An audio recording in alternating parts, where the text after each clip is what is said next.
કે ડાયમંડ ઉદ્યોગની અંદર રત્ન કલાકારોના બાળકોની ફી ભરવાનો જે મુદ્દો છે એનું સોલ્યુશન આવી શકે એમ છે. તો એ સોલ્યુશન કેવી રીતે આવશે? નમસ્કાર દર્શક મિત્રો, દિવાળીને હવે ઝાઝા દિવસ બાકી નથી રહ્યા અને દિવાળી આવે એટલે સુરતની અંદર સૌથી વધારે જો કોઈના ચહેરા ખીલી જતા હતા તો એ રત્ન કલાકારોના હતા. કારણ કે ડાયમંડ ઉદ્યોગની અંદર એક એવી સિસ્ટમ છે કે દિવાળીના સમયે રત્ન કલાકારોને સારું એવું બોનસ આપવામાં આવે અને એમને સારા એવા પૈસા હાથમાં આવે એટલે એમને ખુશી પણ થાય, માદરે વતન જઈ અને મજા પણ કરે અને અહીંયા ગાડી પણ એમનું જે જીવન ધોરણ છે એ સારું રહે. પરંતુ આ વખતનું જે ચિત્ર છે એ બહુ ભયાનક ચિત્ર છે. કારણ કે છેલ્લા ઘણા સમયથી ડાયમંડ ઉદ્યોગની જે મંદી છે એની સૌથી વધારે ગંભીર અસર રત્ન કલાકારો પર પડી છે. તો આમ તો રત્ન કલાકારોને નોકરી છૂટી જવાને કારણે અથવા પગાર ઘટી જવાને કારણે આવા ઘણા બધા સમસ્યાઓ ઊભી થયેલી છે. તો એમને ઘણા બધા પ્રોબ્લેમ આવે છે. એક પ્રોબ્લેમ એ છે કે ઘર ભાડું ભરવાનું એમને સમસ્યા છે. ઘણા રત્ન કલાકારોએ હોમ લોન લીધેલી છે તો એના હપ્તા ભરવાની મુશ્કેલી છે. એમના જે બાળકો શાળાની અંદર ભણતા હોય એમની ફી ભરવાની મુશ્કેલી છે, લાઇટ બિલ ભરવાની મુશ્કેલી છે, રોજે રોજનું ખાવાનું છે એની મુશ્કેલી છે. પણ હું તમારી સાથે આજે એ વાત કરીશ કે ડાયમંડ ઉદ્યોગની અંદર રત્ન કલાકારોના બાળકોની ફી ભરવાનો જે મુદ્દો છે એનું સોલ્યુશન આવી શકે એમ છે. તો એ સોલ્યુશન કેવી રીતે આવી શકે એના વિશે હું તમારી સાથે વાત કરીશ. મારું નામ રાજેશ શાહ છે અને તમે જોઈ રહ્યા છો ખબર છે ડૉક્ટર. દર્શક મિત્રો, ડાયમંડ કટિંગ એન્ડ પોલિશિંગની અંદર ગુજરાત આખા દુનિયાની અંદર નંબર 1 છે. કારણ કે અહીંયા આગળ 10માંથી 9 હીરા કટિંગ એન્ડ પોલિશિંગ થાય છે એવી ઘણા સમયથી વાત ચાલે છે. અને ગુજરાતની અંદર ડાયમંડ ઉદ્યોગની વાત કરીએ તો સુરત આમ તો નંબર 1 છે. કારણ કે અહીંયા ડાયમંડ ઉદ્યોગની ફેક્ટરીઓ, નાના કારખાનાઓ બધું અહીંયા જ વધારે આવેલું છે અને અહીંયા રત્ન કલાકારોની સંખ્યા પણ વધારે મોટી છે. લગભગ 4 થી 5 લાખથી વધારે રત્ન કલાકારો ડાયમંડ ઉદ્યોગમાં કામ કરે છે. એ સિવાય અમદાવાદની અંદર છે, એ જૂનાગઢની અંદર છે, અમરેલીની અંદર છે, પાલીતાણામાં છે, એવી ઘણી જગ્યાએ ડાયમંડના કારખાનાઓ આવેલા છે અને ત્યાં પણ રત્ન કલાકારો જોડાયેલા છે. રત્ન કલાકારોને કારણે આજે ડાયમંડના જે મોટા મોટા શેઠિયાઓ છે એમની ચમક છે, એમને કારણે આજે એમની પાસે ગાડીઓ છે, બંગલાઓ છે, નોકર ચાકર છે.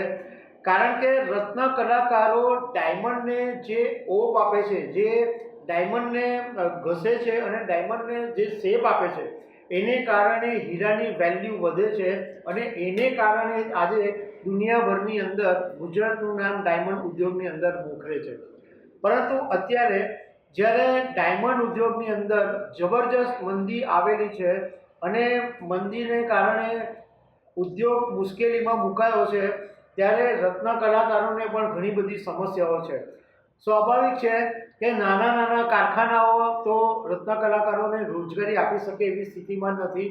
મધ્યમ વર્ગના કોઈ હોય કારખાનાઓ તો એ લોકો ક્યાં તો છૂટા કરી દીધા છે, ક્યાં તો પછી ઓછા પગાર કરી દીધા છે. અને મોટી ફેક્ટરીઓમાં પણ કેટલીક જગ્યાએ આવી સમસ્યાઓ છે કે રત્ન કલાકારોને કામ નથી મળતું અથવા એમના પગાર ઓછા થઈ ગયા છે અને આ વખતે બોનસ મળે એવી શક્યતાઓ પણ ઘણી બધી નહીવત છે.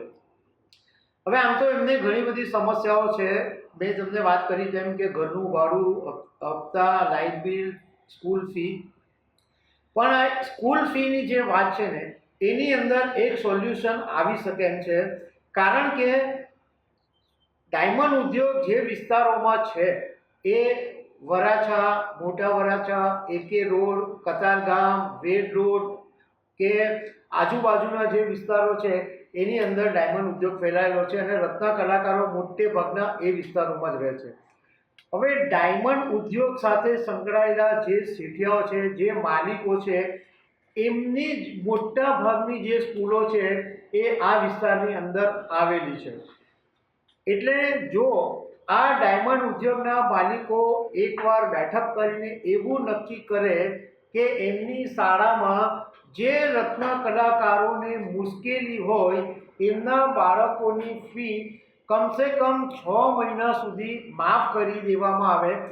એનું કારણ છે કે ઘણા બધા રત્ન કલાકારો અહીંયા એમના પરિવારની સાથે રહે છે અને કોઈનું એક બાળક ભણે છે તો કોઈનું 2 બાળક ભણે છે અને કોઈના 3 બાળકો બી ભણે છે. તો 2 કે 3 બાળકોની ફી ભરવાની હોય તો આવા કપરા સમયે એમને મુશ્કેલી પડી શકે એમ છે. તો કમસે કમ આ ટ્રસ્ટીઓ જો એવું વિચારે કે ચાલો ભાઈ 3 બાળકો કે 2 બાળકોને નહીં પરંતુ 1 બાળકની પણ ફી માફ કરી દે અને 6 મહિના સુધી માફ કરી દે તો આ જે રત્ન કલાકારો છે એને મોટી રાહત મળી શકે. હવે એના માટે આ જે ડાયમંડ ઉદ્યોગના જે વેપારીઓની જે સ્કૂલો છે એમાં મોટેભાગના જે ટ્રસ્ટીઓ છે એ ડાયમંડ વર્કર યુનિયનની પાસેથી ડેટા માંગી શકે કે ભાઈ તમે તમારી પાસે જે રત્ન કલાકારોની યાદી આવી હોય કે જેમને મુશ્કેલી છે, જેમની પાસે પૈસા નથી, જેમની પાસે નોકરી નથી, જેમની પાસે કોઈ આવક નથી, એવા રત્ન કલાકારોનું નામ અમને આપો અને જો એ અમારી શાળામાં ભણતા હોય તો અમે એમને એમની જે ફી છે એ માફ કરી દઈશું. તો બહુ સરળતાથી સોલ્યુશન આવી શકે એમ છે. જો કે આ પહેલાં અમે ડાયમંડ વર્કર યુનિયન ગુજરાતના ઉપપ્રમુખ ભાવેશ ટાંક જોડે વાત કરેલી અને એમને પૂછેલું કે આ જે શાળાઓ છે એ જાતે જ જો ફી ભરી દે તો સોલ્યુશન આવી શકે. પણ ભાવેશ ટાંકે એવું કીધેલું હતું કે અમે ઘણી બધી શાળાઓના ટ્રસ્ટીઓને રજૂઆત કરી છે પરંતુ એ લોકો ફી માફી કરવા માટે તૈયાર નથી. કારણ કે એ લોકોનું કહેવું એમ છે કે ઓલરેડી અમે 15-20 છોકરાઓને તો ફી માફી આપીએ જ છે.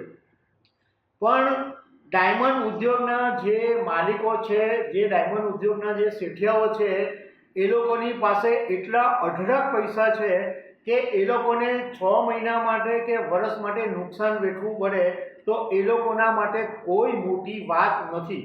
કારણ કે જેટલા બી છે એ બધા અબજો રૂપિયાના આસામી છે. એટલે એક વર્ષમાં એ લોકોને કરોડો રૂપિયાને એક વખત ભોગવવું પડે તો પણ કોઈ બહુ મોટો ફરક નથી પડવાનો. પણ એને બદલે રત્ન કલાકારોનો એક સોલ્યુશન આવી શકે જો બધા ટ્રસ્ટીઓ ભેગા મળીને આ રત્ન કલાકારો વિશે વિચારે તો.